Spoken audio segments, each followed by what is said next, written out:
now. Shalom, shalom, everyone, and we welcome everyone this day of March 24th to this presentation by Brother Kerwin Phillips. We want to thank, firstly, give praise to the Almighty and, of course, honor our elders and our entire community. And I'd like to open up right now with a prayer that will be done by Rabbi Benjamin HaKohen. And again, thank you all for being here today. Right. Yeah.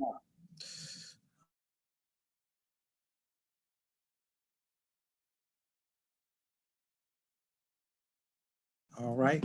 We all just humble ourselves as we give honor and praise to the Holy One of Yisrael.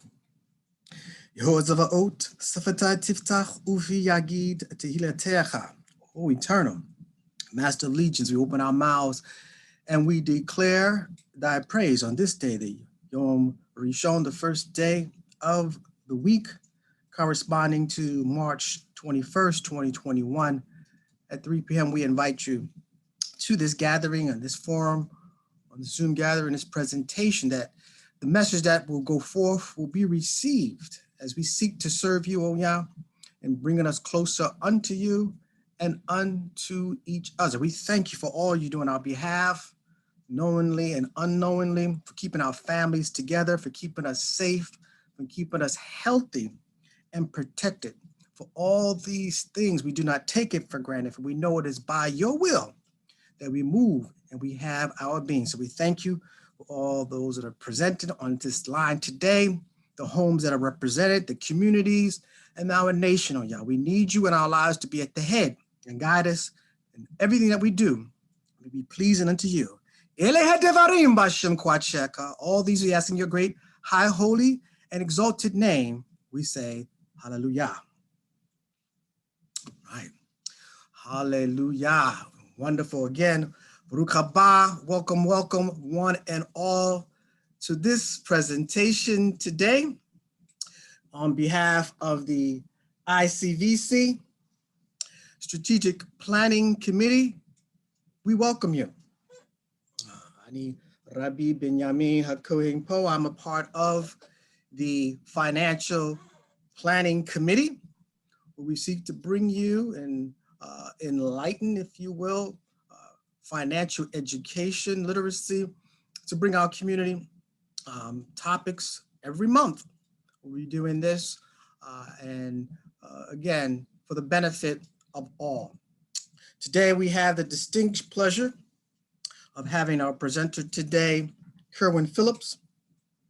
Kerwin Phillips, MBA, is a Brownsville, Brooklyn, New York native. He's earned his graduate degree in accounting from Morgan State University and has a master's degree in business administration from Everett University. He is an author who's recently released his first book. We're going to be discussing today, Malik's First Job, Financial Principles for Teens. He is also the co-founder of the Youth Business Exchange, which is a 501c3 nonprofit organization that supports and promotes youth entrepreneurship. He is a speaker who discusses leadership, entrepreneurship, and financial literacy with several youth organizations.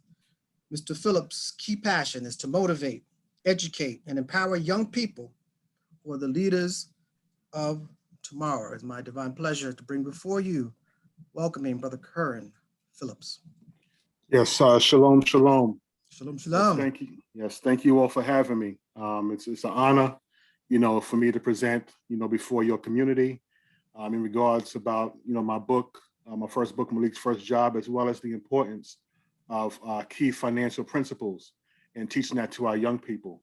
The book itself, let me show you an image of the book. Malik's First Job, Financial Principles for Teens. The reason why I wrote this book is I think back to my early my late teen years and my early adult years, where no one ever sat me down and really discussed financial literacy with me.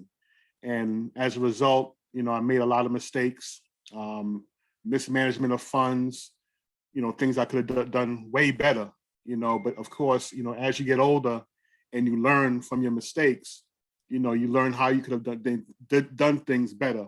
So of course, I'm not able to go back and change what I've done, but what I can do is provide resources, insight, and mentorship to young people and teach them the lessons that I didn't learn.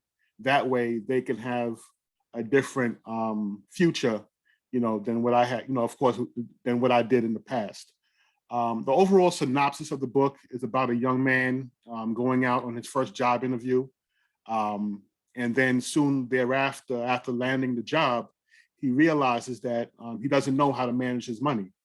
So he then seeks wisdom and guidance from his father, who sits him down and provides him with key principles that he can use to understand finance and how to manage it. Today, what we're going to do is have a discussion, about the book, as well as some of the principles spoken of, within its contents. And I welcome, Sister Esther, as well as Rabbi Benjamin, to join in this discussion as we discuss, the book itself, and again, and the key financial principles discussed within it. First off, within the book, right? Let me ask, I know you all had a chance to preview the book, and just want to get your thoughts on what you came across and what you read so far, in the book itself. If you want to start off, Rabbi. My first impressions very positive. We definitely need to be speaking to our youth. It lays that foundation that we say that is sometimes lacking or missed, and it's something that should be done in the home. So I'm glad, Brother Kerwin, that you wrote this book, and it's a good source for our families, that you can teach your children about getting their first job, and then once you have that money, what to do with it.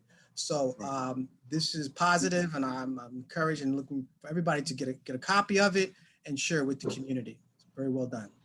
Thank you. Sister Esther? Yes, tagging right along to Rabbi Benjamin. Very, very positive, inspiring to youth as well as adults, because we all as adults have to see ourselves as the educators to the youth. And so when we can point out to a youth, okay, the way you present yourself, really, it makes a big difference for your achievement. And, the way you speak, it means everything on how you're going to progress. And when you get this and you take this means of income and you start developing it, well, this is the start of a lifelong experience that you need to cultivate and grow. A very well written passage from what I have gone through, and it's encouraging to be able to pass this on to youth because they need this. Not only do they need this in print, but they need it physically. They need to actually experience it. Well done, and we look forward to more to come from this. Okay, great. Thank you. I like that point, not just in print, but also in practice. Right? They need to practice the principles that's discussed. Now, I know, within the book, of course, we discussed, in the book it's discussed about Malik going on a job interview. And within that storyline, we see that the job interview he's going on is with a local business owner, right, within the community. And we see that Malik gets support from his family and his friends as he's going on this job interview, getting that source of income. So I want to start the discussion to talk about, in terms of finance and, building a good financial foundation, how important is community in that process? Either you all wanted to, kind of lead off that discussion and say, okay, why, how is the community important in the process of building financial wellness for the community? You're on mute, Rabbi. Yes, absolutely. This is one of the points that I think that will help start the conversation that we're having within our broader community, is that we are a product of our environment. Right. We need, if you would say, role models, to give that idea. It starts in the mind. Right. If you can see it, they say you can achieve it. Right. And so when you look around your community, you say, what can I be? What can I aspire to become? Right. We need those that can say, yes, you can be whatever you can be. I'm the same as you, if you will, coming from. Right. So that community, changing that, right? We have to create it.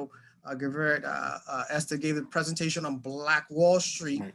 that we had to become self-sufficient and self-supporting.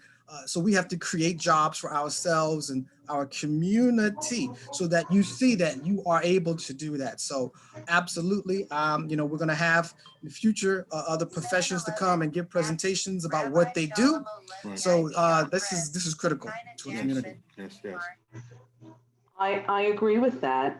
Community is very important when you start for a financial setting, the background, the startup, its growth, and its continuum.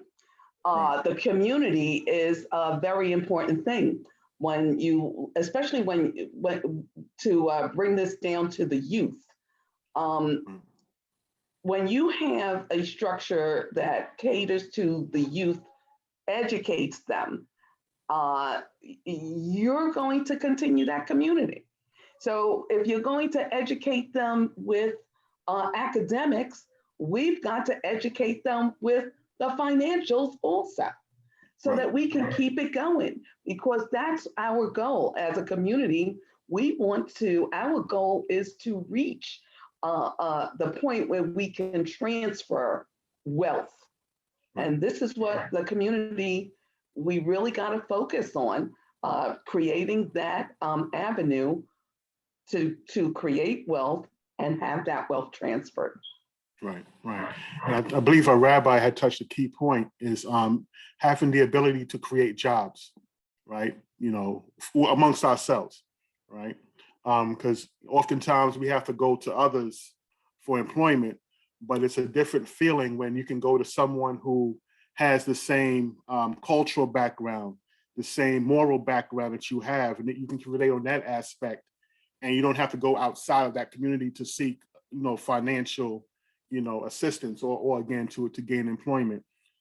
In the book, we see that the Malik visits a local business owner, Mr. Solomon, who, being from Brownsville, I had to put Pitkin Avenue in there.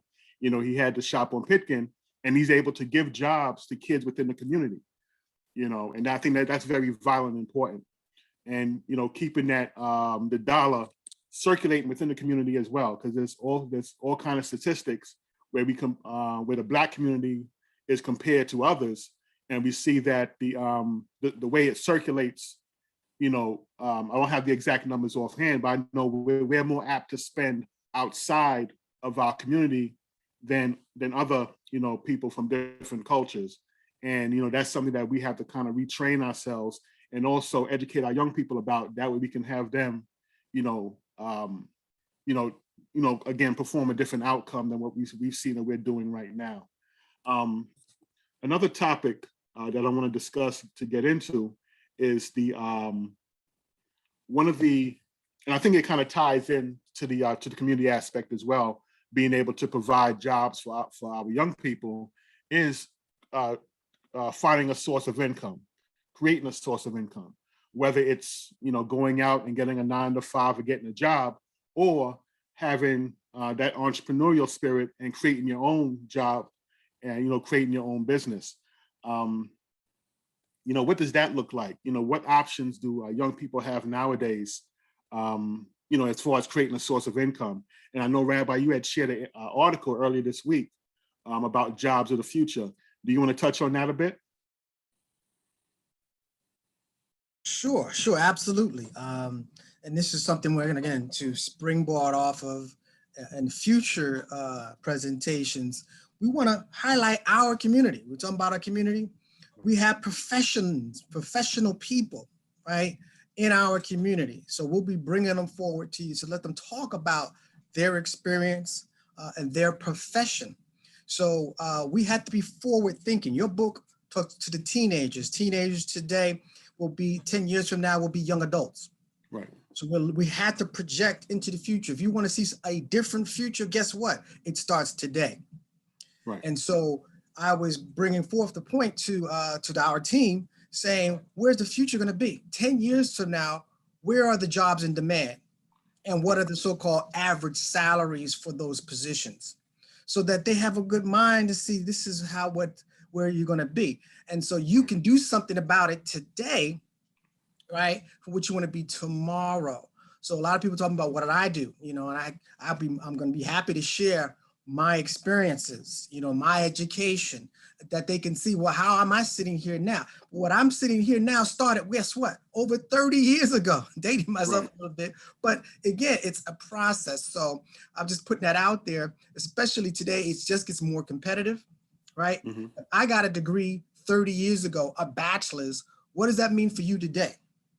Right? Fast forward, that means a master's, like Brother Kerwin, or even a doctorate degree. Now, if you're not big into education, you got to say, well, what other occupations, right? Because a lot of those jobs, so manufacturing jobs, guess what? Sorry to break it to you, robots are replacing people.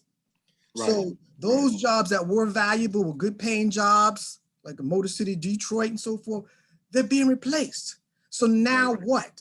So don't wait and stand on the tracks and get run over by the train. Let's prepare now for that future. Right. And I know we spoke about this earlier this week, but we see now, as you said, with robots and the technology advances are causing a shift in the job market. Like, for example, I know when I was younger as a teenager, a lot of kids went to McDonald's or Burger King and to be like a cashier or whatever the case may be. But now we see a lot of these restaurants, as opposed to people placing orders, with a live person, they're using a kiosk and they're keying in their order, then be able to pick it up after it's prepared. Also, we look at the electric cars, the self-driving cars. A lot of people now are going towards like Uber Eats or, being an Uber driver, Lyft driver, doing different things. But what happens when those self-driving cars take over? And now, there's no longer need for a taxi driver, a physical driver, whereas you just have a computerized car driving you where you need to go, right? So, as Rabbi said, we have to kind of educate our kids to kind of change gears. Whereas, don't look at being that end production person. Now, what's going to be needed is someone who knows how to reprogram or program these computerized devices. And I think like the day and time that we're in now with, kids caught up with, social media and the different apps and stuff like that, hopefully they'll be able to take that same knowledge and adapt it to the shift that's taking place. I think it's very important for them in order to survive in the future to be able to adapt and change, with these different things that's taking place. Well, what are your thoughts, Sister Esther?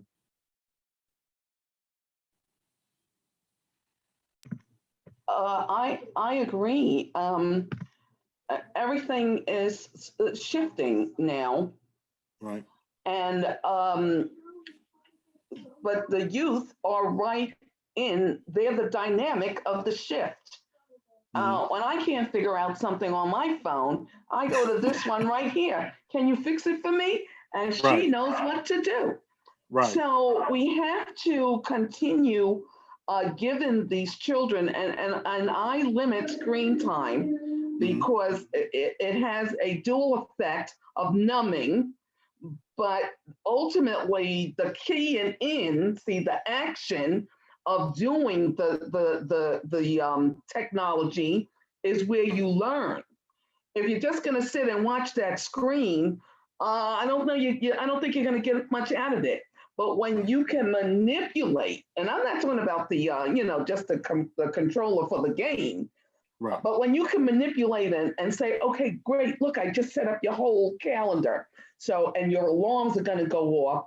And you know what? I've got one that's going to repeat only on Tuesday and Thursday. Well, now you are programming. Kids, it's important right now for them to take coding so that they can know how to get it. And that's what they're doing. They're learning. So we've got to keep that education of what the technology is, how you manipulate the technology so that they can be in the forefront down the road, because they're going to have that. If you're just letting the kids, look at the screen, that's not going to do it.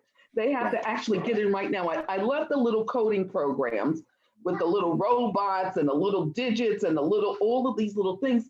But the bottom line is that it's teaching them. It's not just coding, the movie making. It's all digital now. You can go in there and learn how to make a movie. There's so many things that you can do.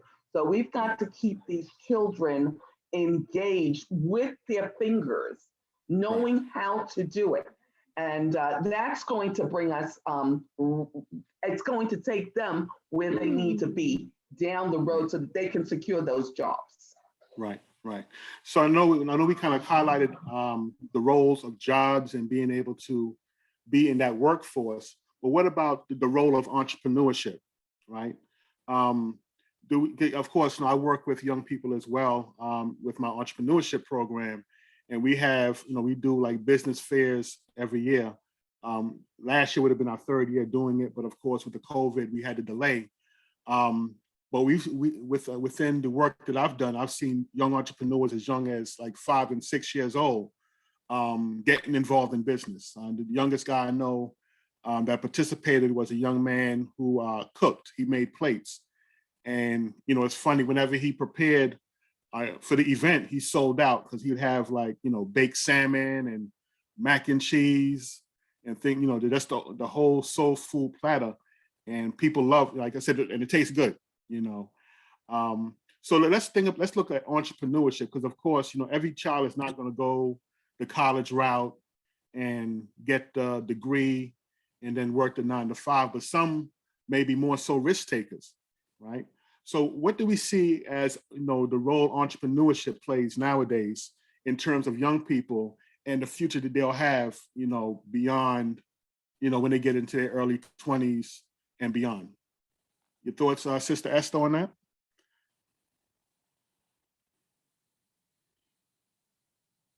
Entrepreneurship.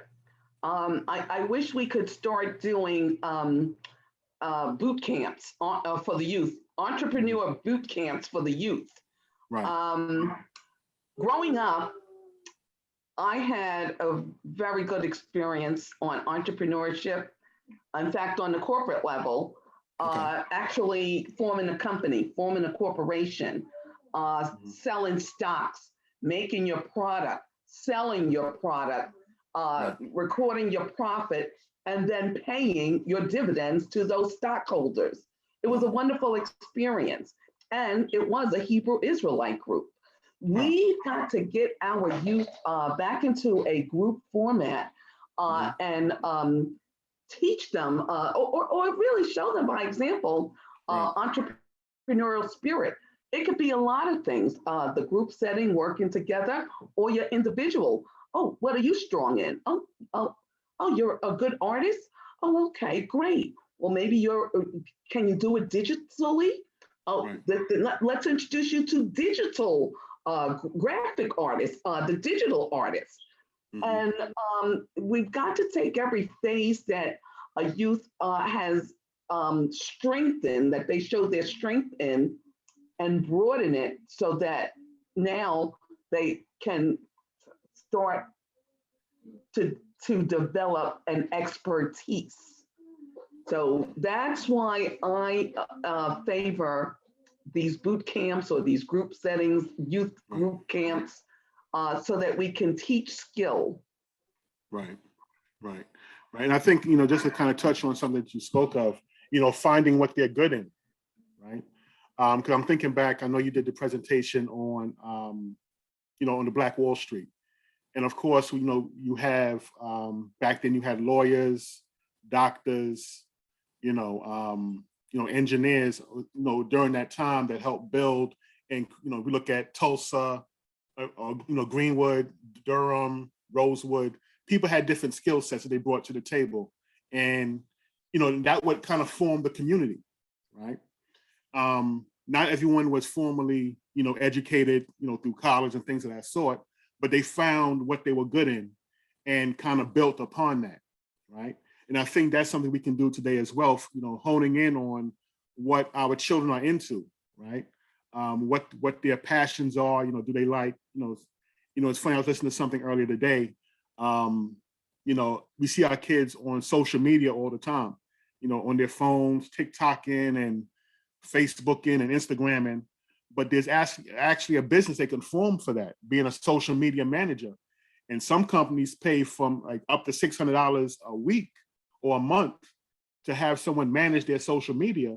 And being the fact that young people are already into that, they can make money off it doing it for someone else, right? Spend that time that you're on social media doing, posting and reposting and doing all this stuff for a business and make some money off it while you're doing it. So there's a host of different careers that they can pursue. Even recently, I saw an article where they speak about different trades, being a plumber, electrician, things of that sort. Those jobs will never go out of style because, people always need work done in their house, right? If from the, the richest person to whoever, at some point in time, they may have a plumbing issue or an HVAC issue. Someone has to go out there and replace that stuff.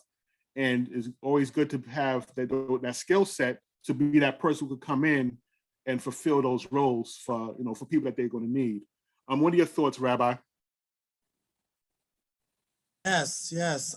I would definitely agree with what's been said, but add, if you will, a caveat in that when you talk about entrepreneurship, at the foundation, what makes us different as a community or as a nation is our value system.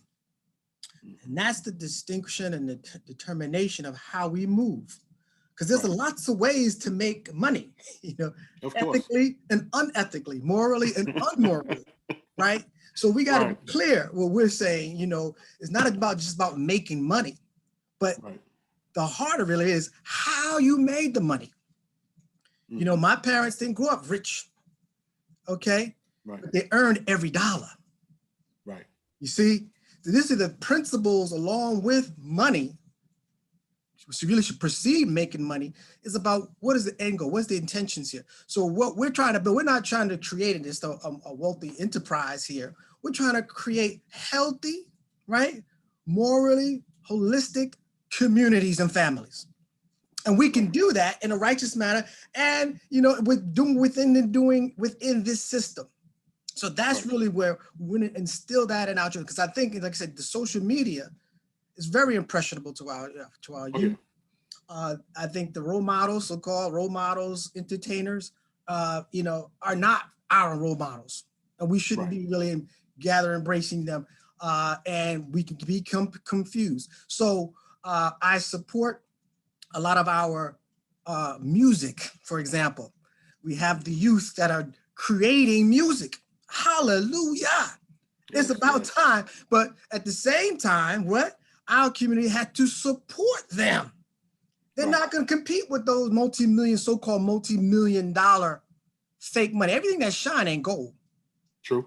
So they flash and bling, bling, bling, but it's hollow in the inside. So if we can couple that in with our message about being entrepreneurs, we're not selling our souls out for anything. Right. Make that distinction. We got them. We're going to be all right.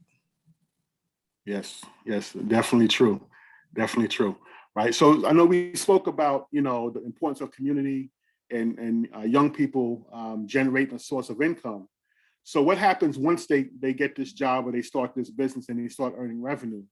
One of the principles that's discussed, or the first principle that Malik's father shares with him is paying himself first, or paying yourself first, right? Whereas you take a portion of the income you earn, the standard that people often say is 10%, and you put that away, right? Now, I know, Rabbi, you have a financial background, right? So how important is it for people, not just young people, but everyone in general, to pay themselves first? And then even after they do so, what should they do with that money once they set it aside? Yes, yes. And again, that ties into having that foundation of value system, right? Right. Unfortunately, we live in so-called this me society community, the I. But really, there is we, right? So we are, if you see yourself as part of that, as I do better, we do better, right? And so you have to invest first, like I said, in yourself, right? Learning those basic principles of balancing, right? A checkbook, right? Balancing a budget, right? And those principles, permeate throughout the full community. So when you get your so-called money, as we are taught, right? The first thing you do is give back to your community. 10% you're investing, into your congregation, your community, to help build it up or to keep it afloat and sustainable. So the same thing. So when you learn those basic principles, right, of that, and that's where we have to form it. Right now, our communities are, let's say, broken. Let's call it what it is. And so we have to heal, we have to mend that and set that foundation. So we know, so anything that we do, I'm working for you, Brother Kerwin. I'm going to support you. Whatever you're doing, I'm going to support you because I know it's coming right back to me. I and I. Right. Okay. Sister Esther, you have any insight on that? On I guess, paying yourself first and how important that is? Very, very, very important to pay yourself. Even if you just get your monthly check every month, take a portion of that money out for yourself. I mean, you may just, put it in your other little envelope or your other little piggy bank, but take out for you. It's a very important thing to pay yourself first. And I agree with what Rabbi has said. It's important of how we make the money. And there's a sister, when we get to the questions, who brought out a good point too. You let me know when we're ready to go there. And there's some thoughts here as well. Right. Yeah. So oftentimes, when we speak about paying yourself first, the mistake a lot of people make is, taking care of all these different outside entities, right?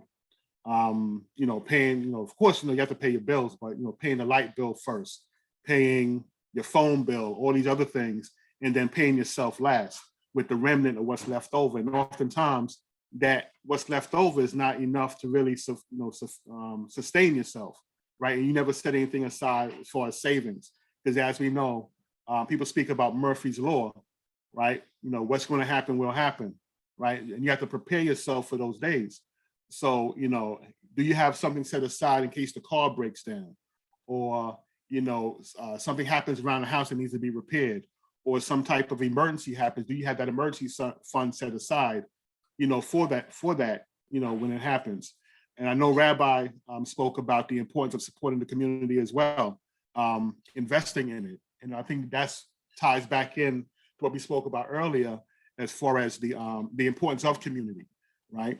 And as we saw, with the we speak about Black Wall Street, we saw that they had different businesses, right? And being able to support that business and having that money generate and circulate within that community, that's supporting one another, right? But we have to have these businesses in place, right?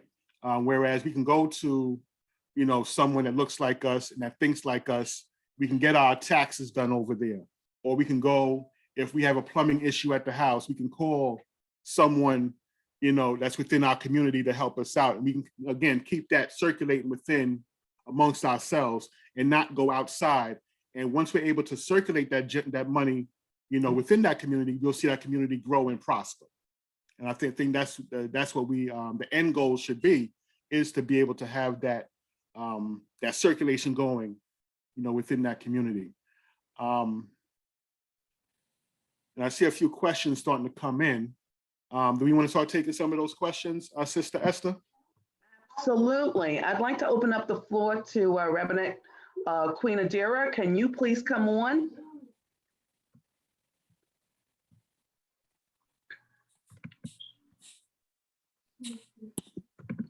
Shalom, shalom. Shalom, shalom. So this is a really great presentation. I'm enjoying all of the ideas. I'm enjoying all the insights, and the conversation is absolutely wonderful and it's much needed.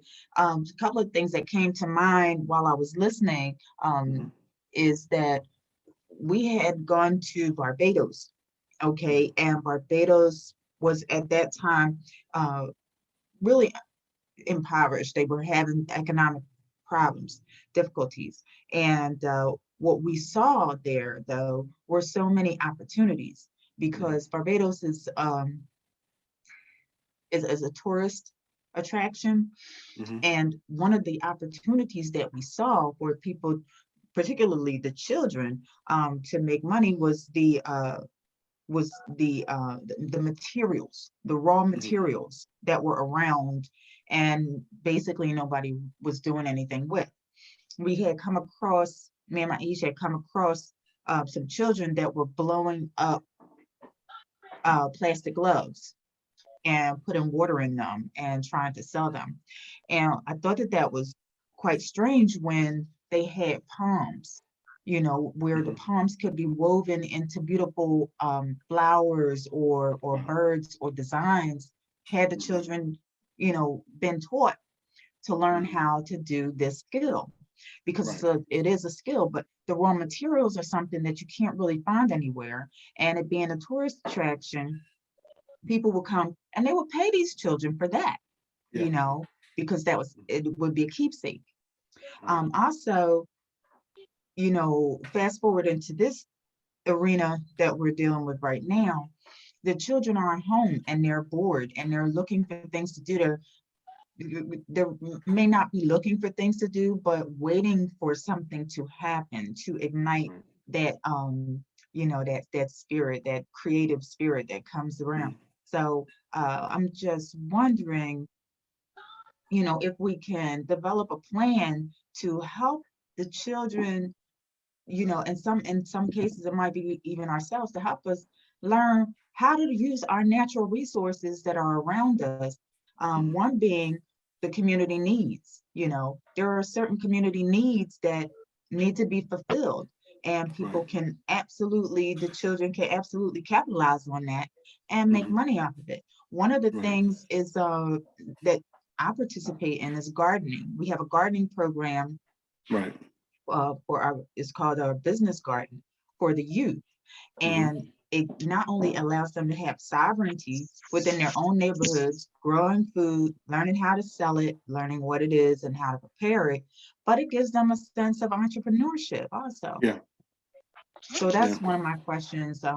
Is there any way that we could put a plan in place to allow our children to realize and capitalize on those things that are around them?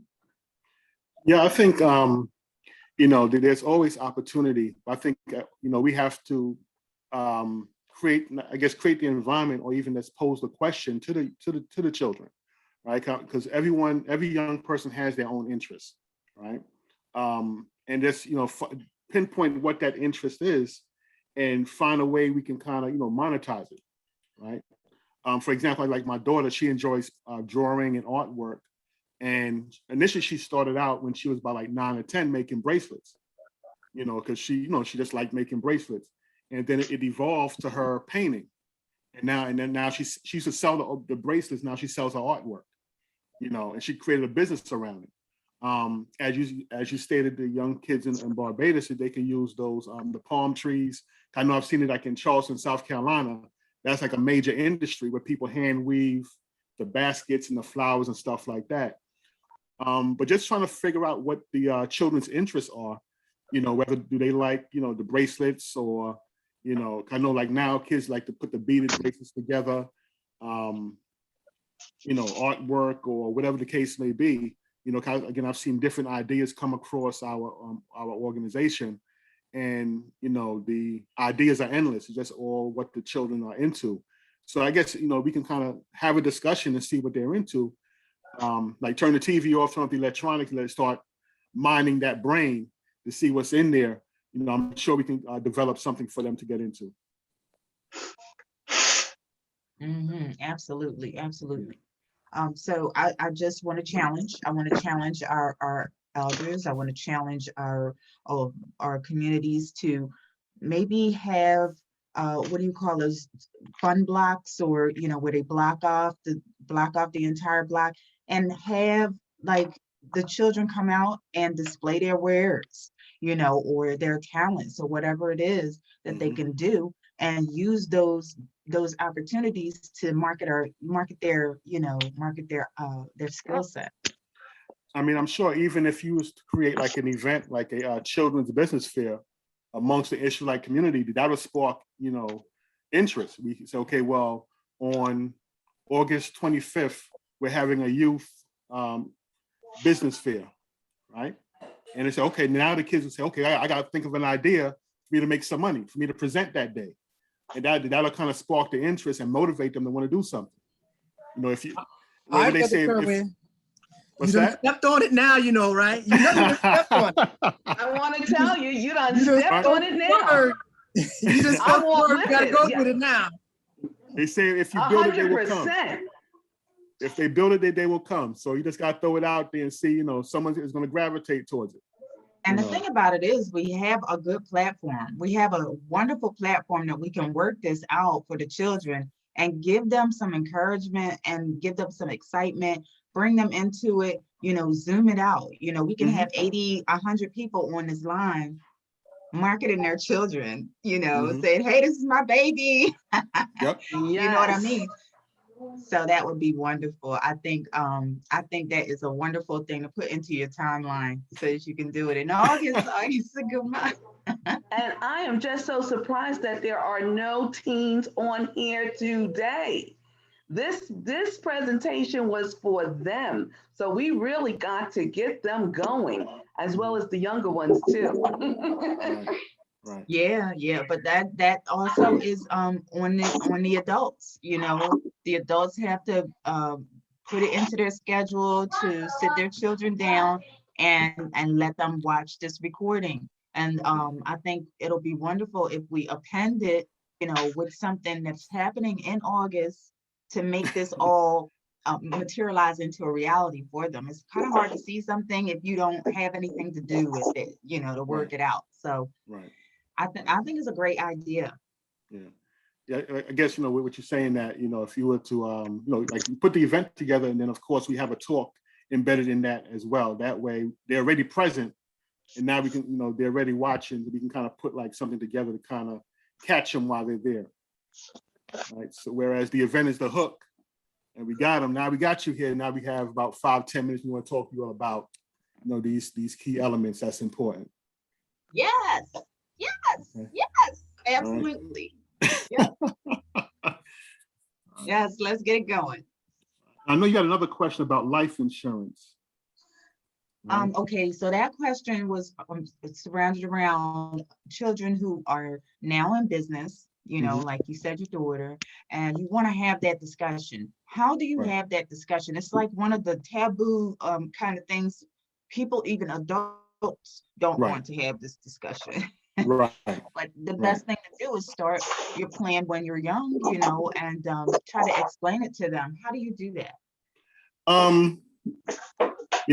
At the time when you're young, you think you're gonna live forever, and it's, you see as, first off, within our community, life insurance is not always spoken of. We see how many GoFundMe pages are out there when someone unfortunately passes away. So that means like the family didn't prepare, for that time. And at one point in time, I was a life insurance agent, so I did have these discussions with different people. But I guess it's all part of that, financial education that we have to share with our young people, letting them know the importance of life insurance and being able to protect your family, right? Because when that loved one passes away, the burden falls on the family members to find ways to properly bury that individual. But if you, again, through education, you let them know that, okay, well, through this life insurance plan, not only would you be able to, take care of final expenses for your loved one, but it's also a good strategy to be able to pass on wealth, to the next generation, right? And I know, Rabbi Benjamin, I know he does this, so he can probably speak, more on it as far as what the different options are in regards to different types of policies. But again, imagine, being able to, a loved one passes away and they pass down $1 million policy down to their descendants. And of course, once this money is transferred over, we have to make sure that the people who are on the receiving end know what to do with it once they get it. Because they're not going to go to Red Lobster and spend, be eating out every week that they think they be balling out. So no, once you get these proceeds, it's a strategy you have to put together to make sure that this lasts for several generations. Do you want to add on that, Rabbi? Kane. Well, I wanted to, people put on the spot. I'm happy to see one of our beautiful sisters, Shanice Evans, is on the call with us, if you will. And speaking of, I've admired some of the things that she's doing to help our community, and sort of springboard into that as a follow-up to this presentation is that of career development, right? And spotlighting, again, our professionals. And I know Shanice has already done presentations like that. I don't know if she feels like coming to the mic and sharing what she's been doing to, like you said, the impetus to get our community moving in that direction. So that's, putting the cart before the horse. Have a great job, and then we can talk about other financial matters. Shanice, do you feel like if you would jump in, sort of putting you on the spot here and add your 10 cents to the conversation?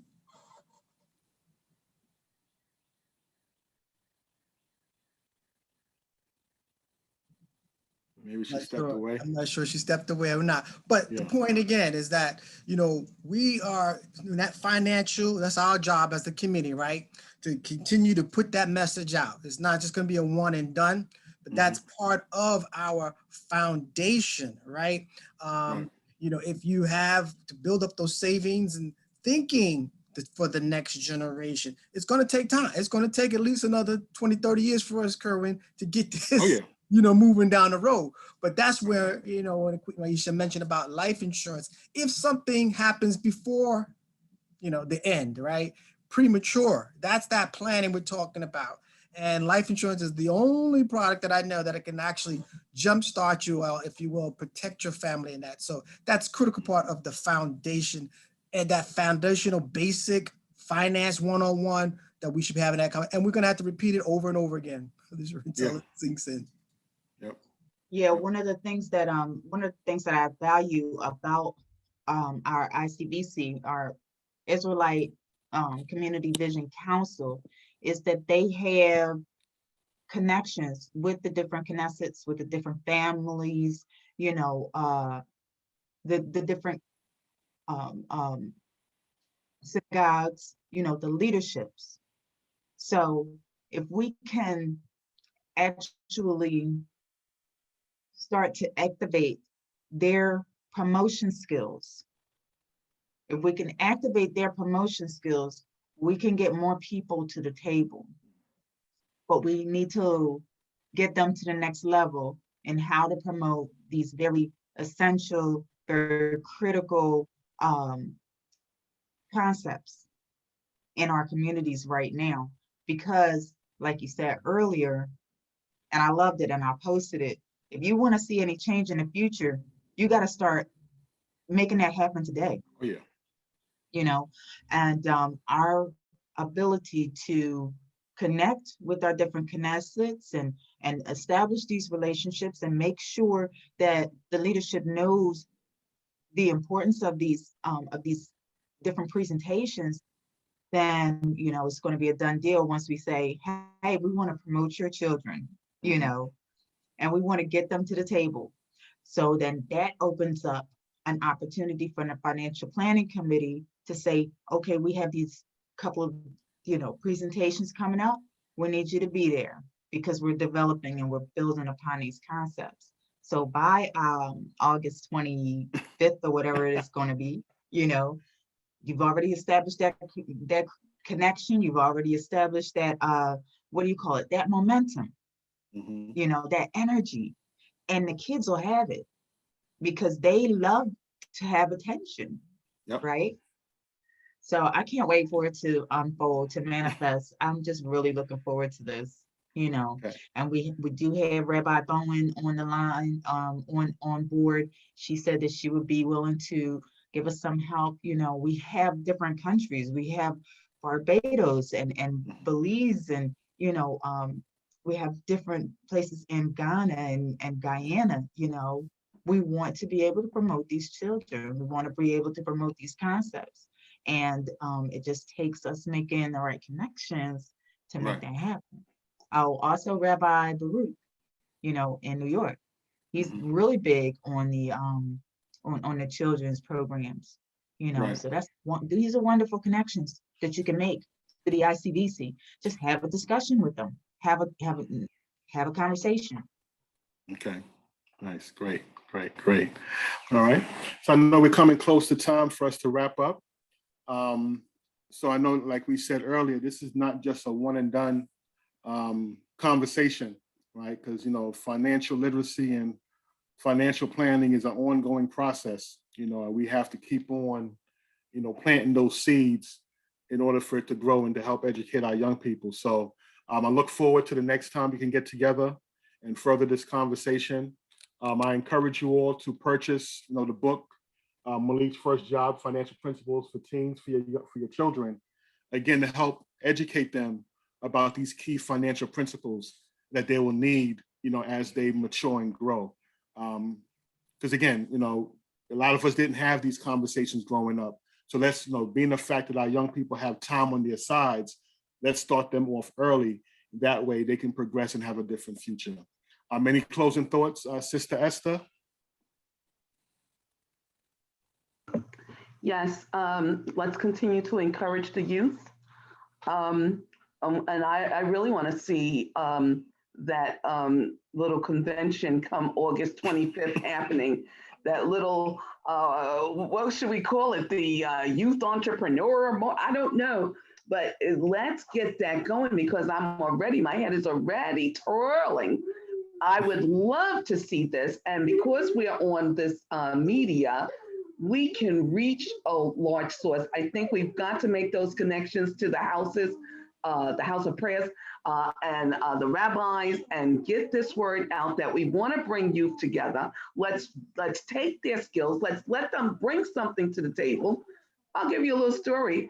I got a lot of nephews. There's a lot of young men in my family. And it's always, auntie, can I get a quarter? Can I get a dime? Can I get a nickel? You got $1? I'm like, excuse me, where do you think I'm getting the money from? What do you have to get money? So one of my nephews, he had to have his $1 to buy his candy. My baby's getting ready to die. But he would type up poems on a nice piece of cardstock and go around and sell those poems. He was in the money buying candy and junk, but it was just his idea, his thought process that says, this is what I like to do, and I'm going to move it forward, and he did. So I want to see these youth get together and manifest what their skill set is. Now this just came to mind as you were saying that. Now imagine, you know, you have a group of young entrepreneurs learning business, and then, you know, while they're in the act of doing that, you teach them about Black Wall Street and how this was done years ago amongst your elders, where they were exchanging ideas and, you know, doing different things together as a community. right? Yes, it all comes Right. together. Yes, Right. it does. And now that they'll be more apt to want to hear those stories about entrepreneurship of the past, because now they can kind of relate to it because now they're in business themselves, you know. Right? I agree. Rabbi, you want to add on anything? Any closing thoughts? Well, I want to just wrap up by saying more to come, fam. Yes. We want to thank Brother Kerwin Phillips for coming for us today. We and the Financial Planning Committee are going to come up with another presentation. Like I said, every month we're going to be coming before you. So we're going to be beating the drum on all these great ideas and bringing more people to the table, if you will.